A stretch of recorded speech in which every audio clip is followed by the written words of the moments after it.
Hey everyone, today I'm going to talk to you about the importance of teamwork. If you've got a big team, a small team, or any team in between, you're going to want to listen to this video. Let me introduce myself. My name is Lynn Schrader, and I empower men and women to step outside of their comfort zone and begin living a life that they could have never imagined.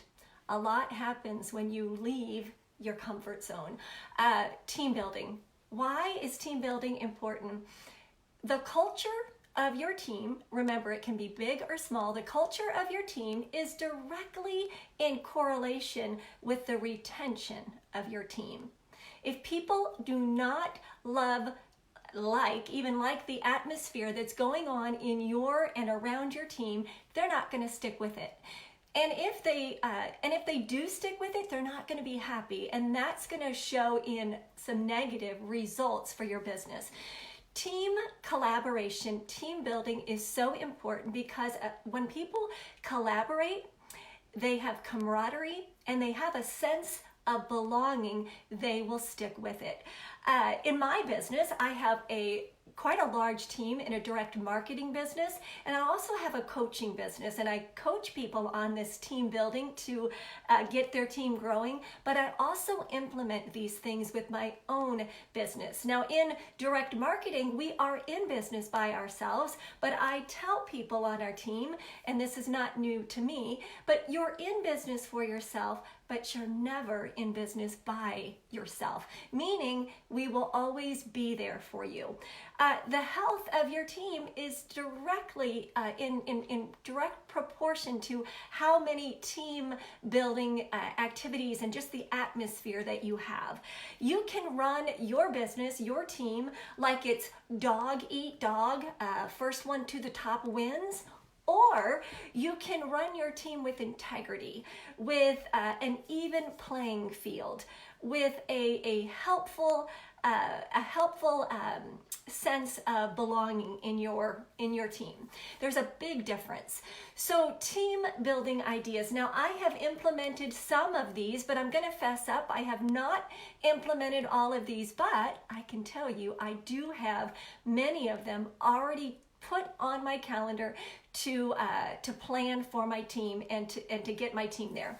So number one, I do have this plan for Christmas, and it is charitable giving, charitable activities. There's something about giving to others that will bring people together like there's no tomorrow. Now, what you can do is you can have a team Christmas caroling event where everybody that is going to be caroling has to bring canned goods, and every door that you go to, you have a sign and you say on the sign, we're caroling for canned goods. And then the people will certainly go to their cupboards and grab some canned goods. You can also put flyers out in your neighborhood to let people know that you will be caroling for canned goods. What we're doing on my team is we are going to be gathering toys and baby items, and we're all coming together at my house. We're going to drop off the baby items in a big pack and play, and then we're going to have Christmas cocktails and a Christmas brunch. How fun is that? Charitable activities is a great team building idea for you. Number two, you can do learning and development.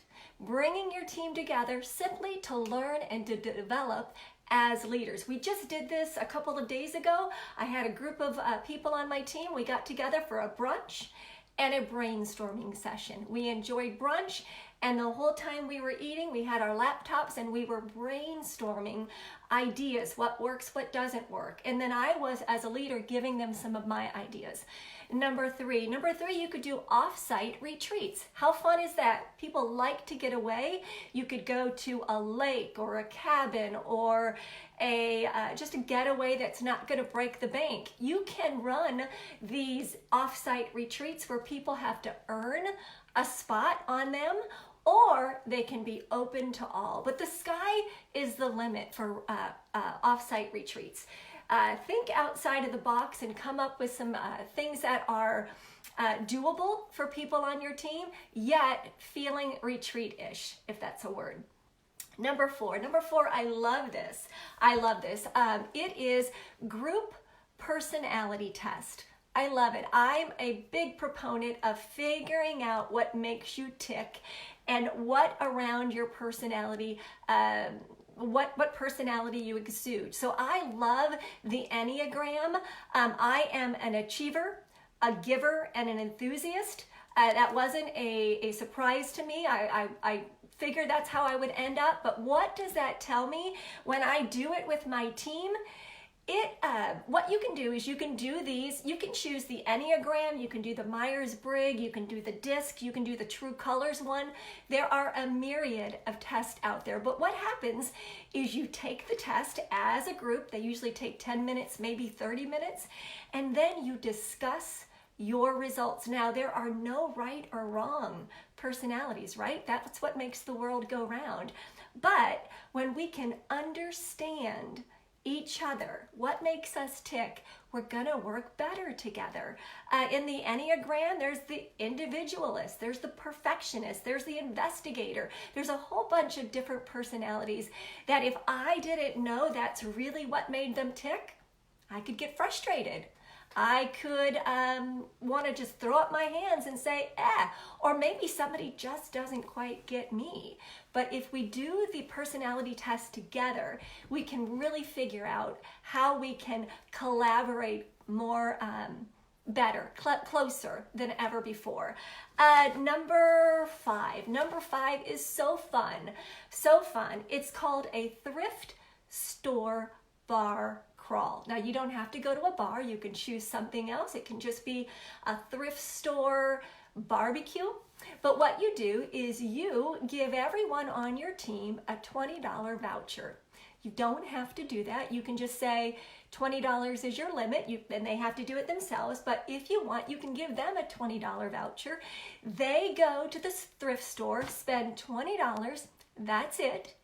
And then what they do is you come back together, you draw names, and whoever got their name and vice versa, they have to dress up in that costume. So you're not buying for yourself, you're buying for someone else, and then you dress up and you go meet at a bar or a barbecue or something. You get to be sick to build your team and collaborate.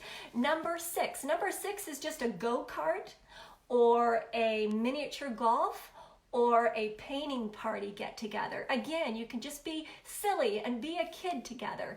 No strings attached, no pressure, just have fun together and collaborate and feel a sense of camaraderie. Number seven, if you are in a city or a town that has a sports team. Here in St. Louis, we have a baseball team, a hockey team, a soon-to-be soccer team. You can have a sports night out. You can include spouses if you want, or it can just be your team, and you either dress up in your team colors or the sporting team colors. But again, it's just a way to collaborate and not talk shop. Number eight, I plan on doing this in the spring when the weather starts to change and you want to get back out of your house, and it's a scavenger hunt. It's just a scavenger hunt where you go on a wild goose chase around your city or around your town, and you as a leader, you give funny clues, you give challenges, you give puzzles, and then you all meet up. Whoever gets to meet up first, obviously that's part of the scavenger hunt, where you're meeting, and those are the winners. But it's fun. You get in groups of 2 or 3 or 5 or whatever, and you have a team scavenger hunt. I actually have been on those, and they are a hoot, and they're so fun. Number 9, I was just recently on one of these with some people on a different team that I'm on, but it's an escape room. Where you solve a problem together. There's 3 or 4 that are stuck in a room, and you have to figure out how to get to the next room or get out of the room. You're collaborating a huge amount in that one because you have to get out or you have to go to the next room. Super, super fun, and many cities have them at this point. And number 10, I kind of saved the best for last. Not really, but it is a good one, but it's just a pamper night. Pamper yourself night, where even if you've got men on your team, you can bring somebody that's going to give the men some shaves. maybe a massage or a facial, but it's just a pamper your team night. You can get a crock pot, put damp washcloths in the crock pot so they're nice and warm, and that can be part of the massage. You can give pedicures, manicures, you name it. The sky, again, is the limit. But these are all things to collaborate with your team so that they have a sense of belonging and camaraderie. There's a great verse from Helen Keller, and she says this. She says, alone we can do so little together.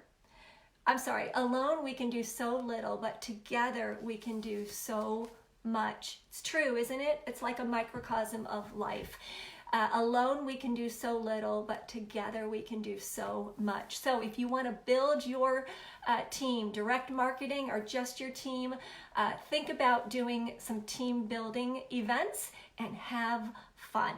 Remember that culture and retention are directly related. If you got some value out of this video, or if you know somebody has a team, share it on that team or share it with somebody who will get some value out of it. I'm going to drop my website below. I'd love for you to take a look at that, and I'm going to drop my YouTube channel as well, and I've got some great videos on there. Thank you so much for taking the time to watch this video, and I'd love to hear what you thought about it.